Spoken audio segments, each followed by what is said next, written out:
മലയോര ഗ്രാമത്തിലെ ദാമുവിന്റെയും ഭാര്യ ഗൗതമിയുടെയും മൂത്ത മകൻ രുദ്രന്റെ മരണശേഷം എന്ത് ചെയ്യണമെന്നറിയാതെ അമ്മ ഗൗതമി.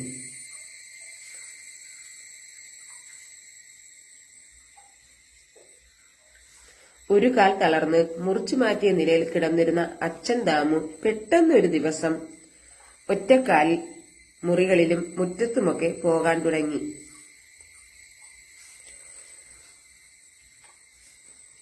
ദാമുവിന്റെ അവസ്ഥ ഭേദപ്പെട്ടെന്നിരിക്കെ ഭാര്യ ഗൗതമിയും 6 മക്കളും ഒന്നിച്ച് ദാമു സുഖമായി ഏറെക്കാലം ജീവിച്ചു. 4ാമത്തെ മകൾ ശ്രേയയുടെ വിവാഹാലോചന നടന്നുകൊണ്ടിരിക്കുന്നു.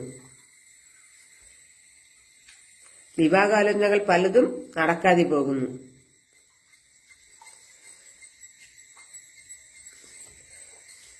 അങ്ങനെയിരിക്കെ അച്ഛന്റെ ഈ അവസ്ഥ അറിഞ്ഞും കുടുംബത്തിന്റെ അവസ്ഥ മനസ്സിലാക്കിയും മറ്റൊരു പ്രദേശക്കാരനായ നവീൻ ദാമുവിന്റെ 4ാമത്തെ മകൾ ശ്രേയയെ വിവാഹാലോചനയുമായി എത്തി.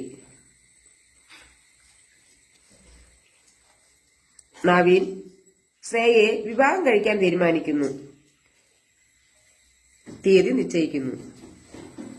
സന്തോഷവും ആഘോഷവും അലങ്കാരവും നീക്കങ്ങളുമൊക്കെ ആവേശത്തോടെ നടന്നുകൊണ്ടിരിക്കുന്നു.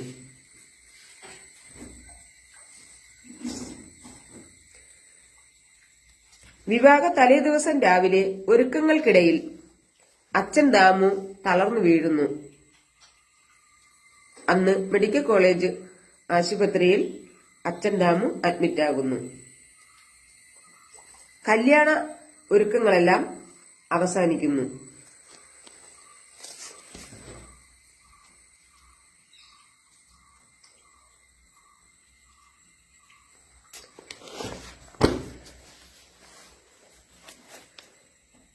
വിവാഹ ദിവസം മകൾ അച്ഛനൊപ്പം കണ്ണീരോടെ ആശുപത്രിയിൽ.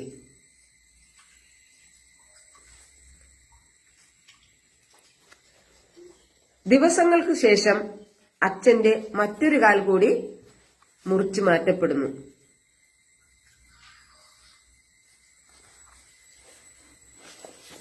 ദാമുവിന്റെ കുടുംബത്തിന്റെ അവസ്ഥ തീർത്തും കണ്ണീരിലാകുന്നു.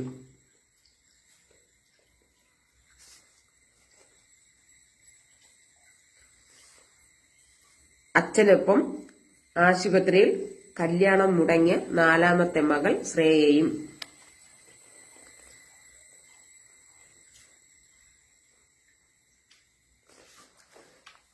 ദാമുവിന്റെ വീട്ടിൽ ഭാര്യ ഗൗതമിയും